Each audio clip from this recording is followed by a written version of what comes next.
Today I'm going to show you how I made this top using not up to 2 yards. For a small size person, you can use 1 yard. For a big size person, you can use 2 yard. If you're in the middle like me, you can use 1.5. It's all good. 2 ways of cutting this, so we'll be doing one today. Hi guys, my name is Fatima Yomide Yusuf, and on this platform I share sewing tutorials. So if this is something you like to learn, let's get to it. This is my fabric that I'm going to be using. I measured it and I have 1 yard plus 27 inches, right? It's not up to 2 yards. So now let's fold. The way you fold is first fold using the full length, right? You join one ends together like so.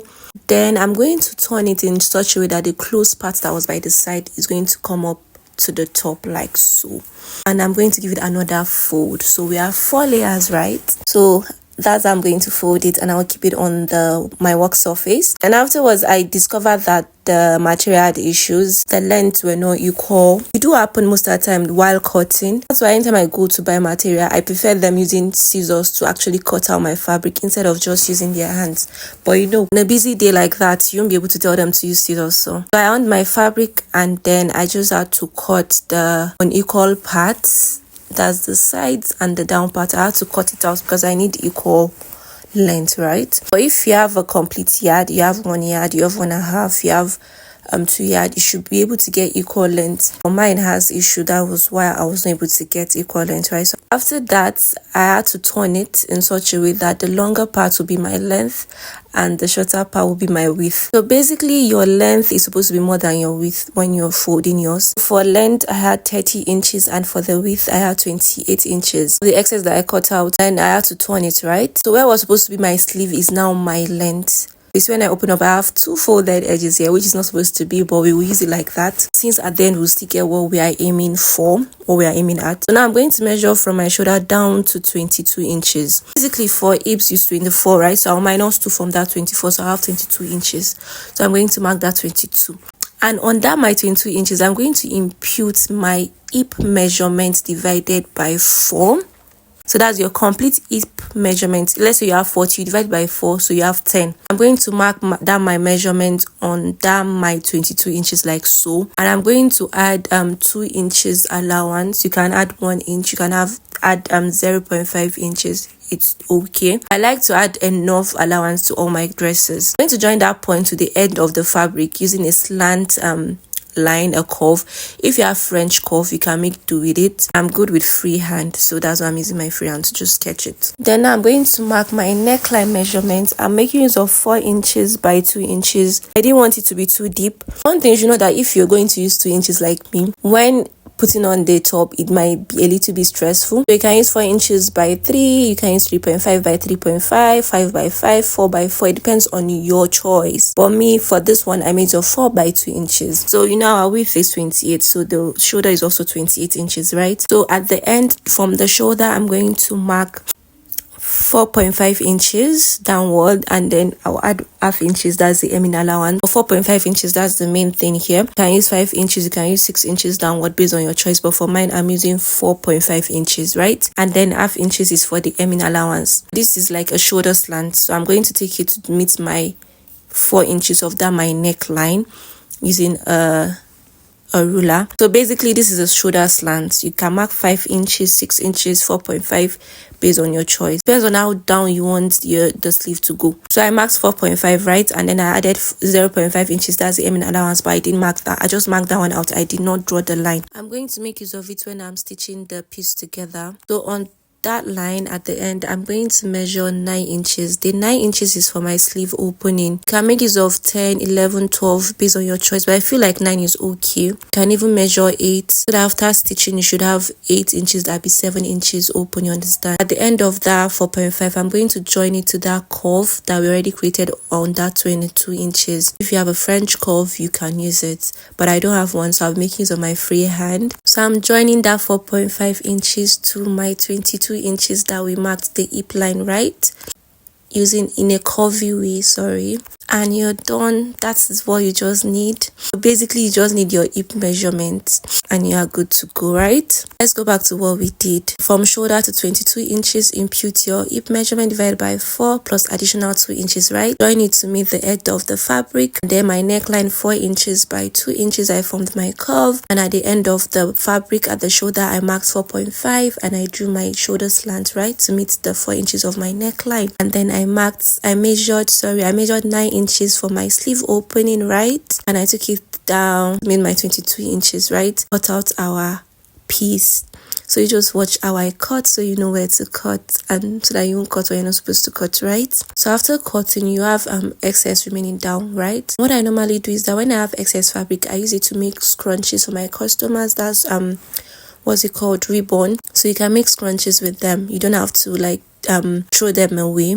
I normally make scrunchies and I give it to my clients when they make others as a gift, which is a nice thing to do. After cutting, this is what you have. This is what we have right before cutting, and after cutting you have this. I'm going to notch that 9 inches for our sleeve opening and also the 22 inches part. That's our hip line, because you'll be needing it while stitching. So let me open it up and show you guys what it looks like.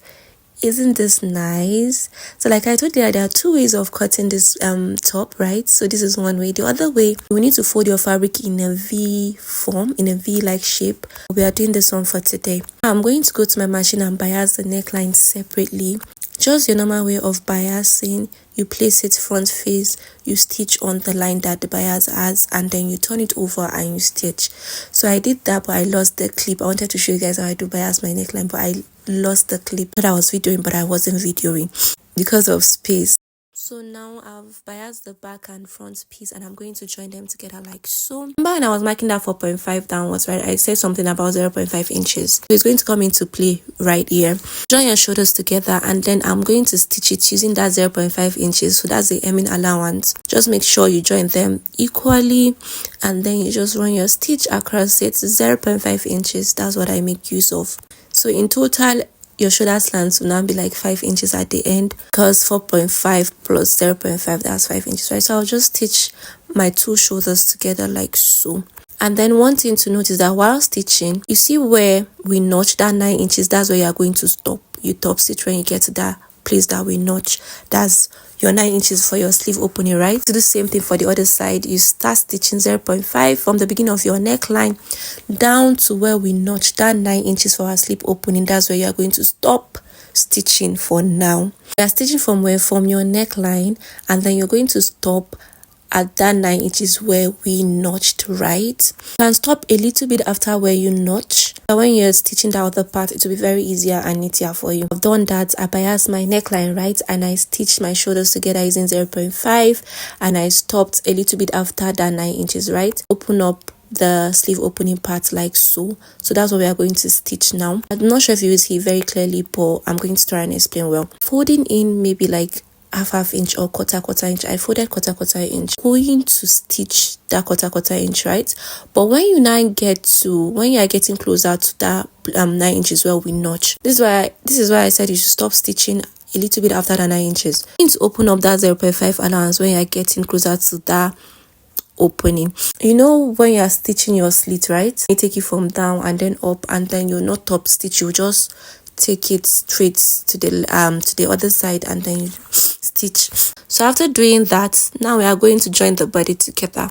For my sleeve opening, I will join it. I'm going to take 1 inches and I'll just watch me. So this is me joining my sleeve opening together at the end, and I'm going to stitch from 1 inches up and I'll stitch down and I'm going to stop at that my hip line. That was why I notched the hip line also. This is of 1 inches from the beginning, but when I get to the other side, you know, the curvy parts, I didn't really follow the 1 inches. I had to like move a little bit outside 1 inches, maybe like 0.5, 0.75. Okay, so you stitch a little bit after your 22 inches so that when you are also stitching the other part, it will be very easy. Now when you've reached your 22 inches, right, you are also stitching the down parts the way you stitch your slits. That's why you stitch a little bit after 22 inches, so that stitching, when you get to that place, you can open it up, fold it a little bit, and then you run your stitch across it so that you can go to the other side where you also stitch. So when you watch the video carefully, you get to understand. Stitching the sleeve opening the way you normally stitch your sleeve, and also the down part. So now I stitched right, and when I got to 22 inches here, after a little bit after 22 inches, I top stitch. You can see from that video right there. Then after that, I'm going to start stitching the down part. You see what I would do? I'm going to open it up like so, then I'll fold in a little bit. I've even stitched those parts, but I'll fold it in a little bit. So I'm start stitching from a little bit after 22 inches so that the notch part won't show, right? So you stitch down of your fabric like so, all round. You stitch all round. And to make things easier, right, this is what you can do. If you have a weaving machine, you can just weave the down part. It's also going to look nice. But if you want to hem, it's also good. But I feel like the hemming is good, is okay. But if I have a weaving machine, I'll just weave it since it's the edge, is the end part, right? Hemming it is also good. So I'm just going to hem the down part separately. I'm not joining it. That was why we stopped a little bit after 22.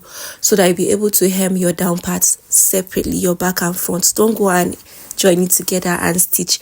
You are hemming the back part separately and the front part separately. That's a down part, right? From your 22 inches, from your left 22 inches to your right 22 inches, you are hemming it, right? And if you're doing this for a client, after you're done stitching everything, from that our sleeve opening from that 1 inches, right, to your 22 inches, you should weave it for a client. But if it's your own, you don't want to weave, it's okay. This is mine, I didn't weave it. But if I'm doing this for a client, I'm definitely going to weave the side and also that shoulder part for a neater finishing, you know, since it's for a client. So please watch this hemming part carefully. You are going to understand how I hemmed the down parts for both back and front. After hemming everything, your top will be ready. You can do this in less than 10 minutes, trust me. And also for the sleeve opening, in case you don't want to hem it, you find the hemming very difficult, you can bias it.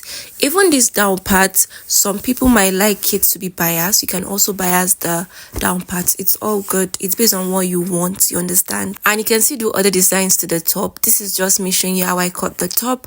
After cutting yours, you might then be creative about it. You might then add a little bit of things, you know, to make yours different and come out nicer.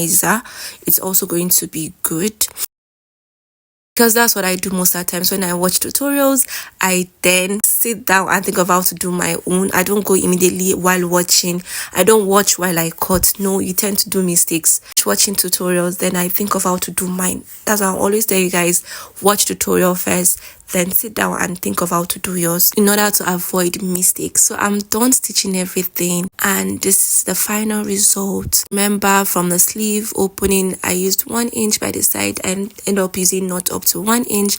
I started from the sleeve opening, stop at the a little bit after 22, right?